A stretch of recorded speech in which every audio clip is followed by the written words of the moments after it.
Welcome, dear listeners, to History with Herodotus, where we embark on a journey through the vast expanse of human experience, uncovering the intricate tapestry of our collective past. Today, we find ourselves in the midst of one of the most pivotal moments in modern history, the French Revolution. This epochal event, which began to unfold in the late 18th century, would go on to reshape not only France, but also the very fabric of European society and beyond. As we delve into the origins of this revolution, let us transport ourselves to the year 1789, a time when the air was alive with the whispers of change.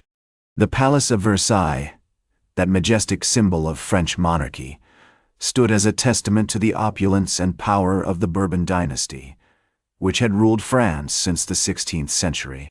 The grand halls and ornate gardens of the palace seemed to embody the very essence of absolute monarchy, where the king's word was law and the nobility held sway over the common people.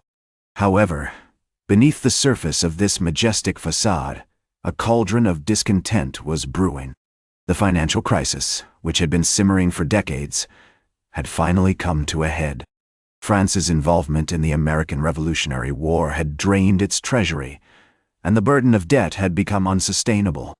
The rise of a wealthy middle class, who had grown prosperous through trade and commerce, further exacerbated the social tensions.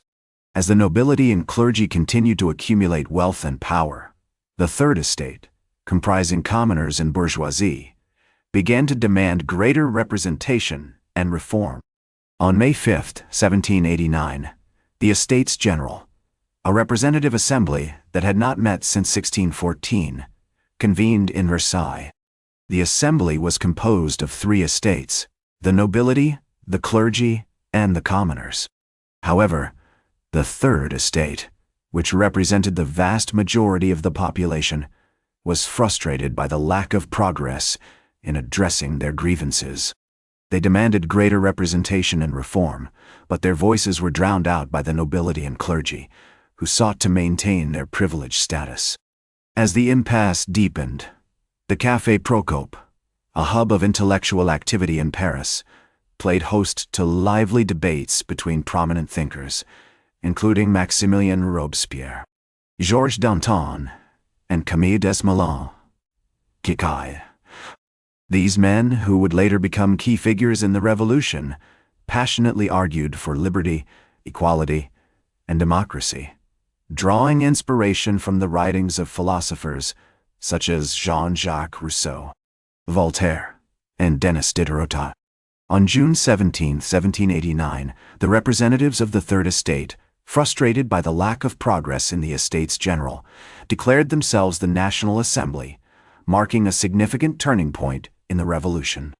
This bold move was met with resistance from King Louis XVI, who attempted to dissolve the assembly. However, the National Assembly refused to disband, and on June 20, 1789, they took the tennis court oath, pledging to continue their work on a new constitution. As we pause at the threshold of this revolutionary era, we find ourselves poised on the cusp of a maelstrom that would sweep away the old order and forge a new nation. The earliest stirrings of the French Revolution, with its complex interplay of ideas, interests, and personalities, have set the stage for a drama that will captivate and transform Europe. And so, dear listeners, we shall continue our journey, leaving the precursors and origins of the revolution behind, as we step into the heart of the storm, where the most pivotal events of the French Revolution await.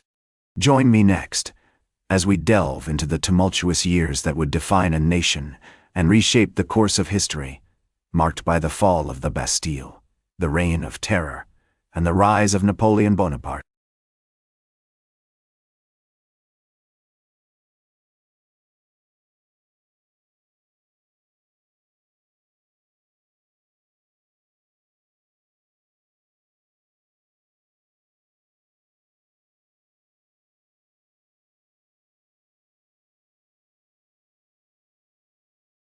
Welcome back to History with Herodotus, where we're exploring the fascinating tale of the French Revolution. The summer of 1789 was ablaze with revolutionary fervor. On July 14, 1789, the storming of the Bastille, that infamous symbol of royal tyranny, sent shockwaves throughout France and beyond. The people of Paris, fueled by their desire for liberty and equality, had risen up against the monarchy, and the fall of the Bastille marked a decisive victory for the revolutionaries. As the news of the Bastille's capture spread, it ignited a wave of protests and riots across the country, with ordinary citizens demanding an end to feudalism and the establishment of a new social order.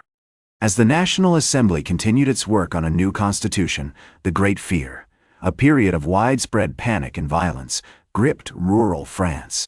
Peasants, fearing that the nobility was planning to attack them, took up arms and marched on the estates of their former lords, burning crops and destroying property.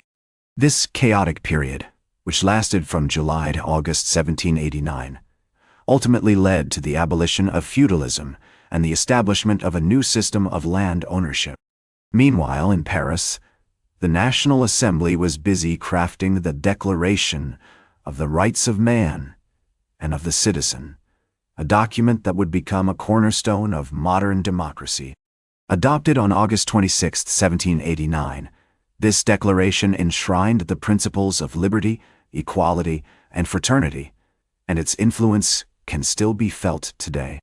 As the revolution gained momentum, radical Jacobin clubs began to spring up across France, advocating for more extreme measures to achieve their goals.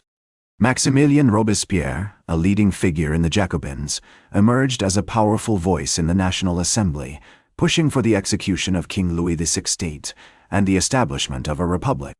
The Reign of Terror, which lasted from 1793 to 1794, was a dark period in the revolution's history. During this time, thousands of perceived enemies of the revolution were executed by guillotine or other means, including many innocent civilians.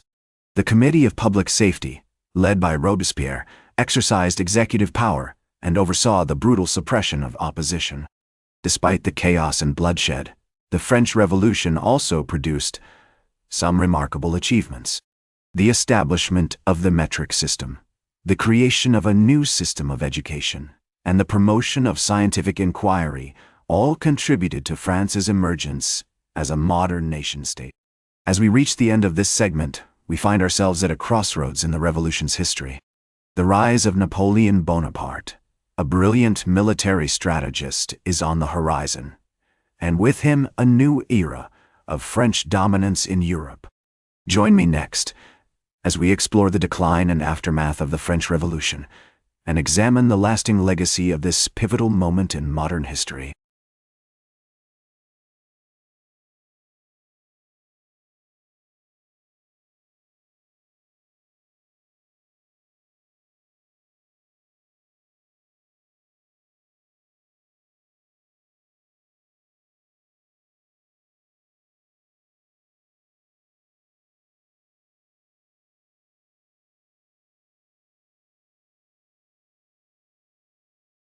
Welcome back to History with Herodotus, where we're exploring the fascinating tale of the French Revolution.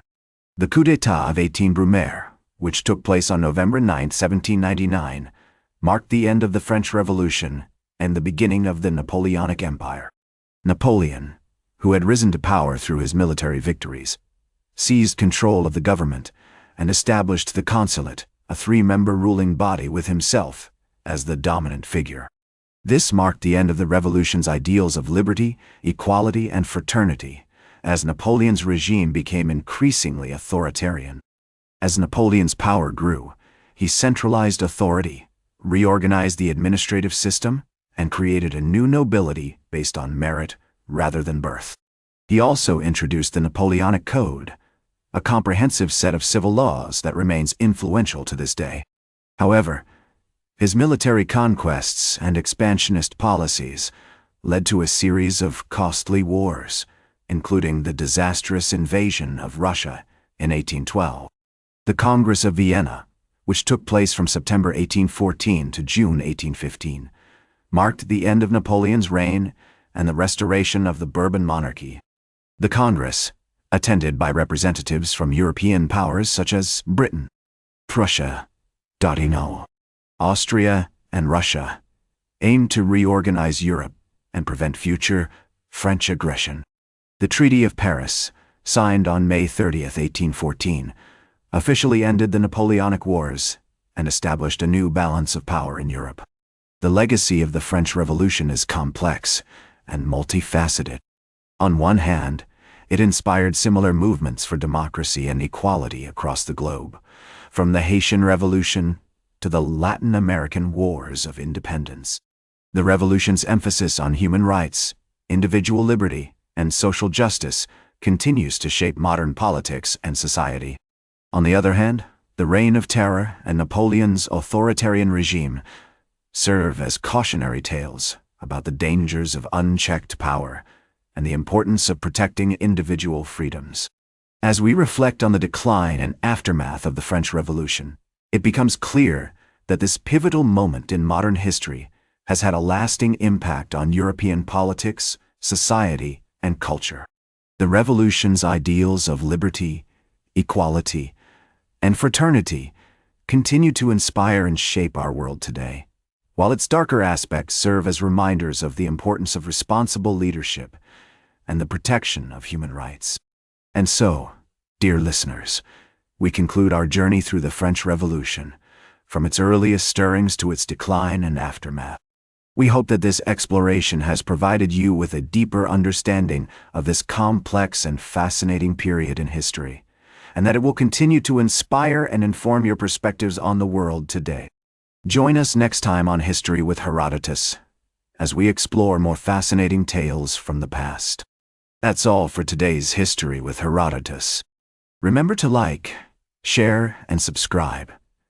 And until next time, remember that to understand the present, we must first understand the past.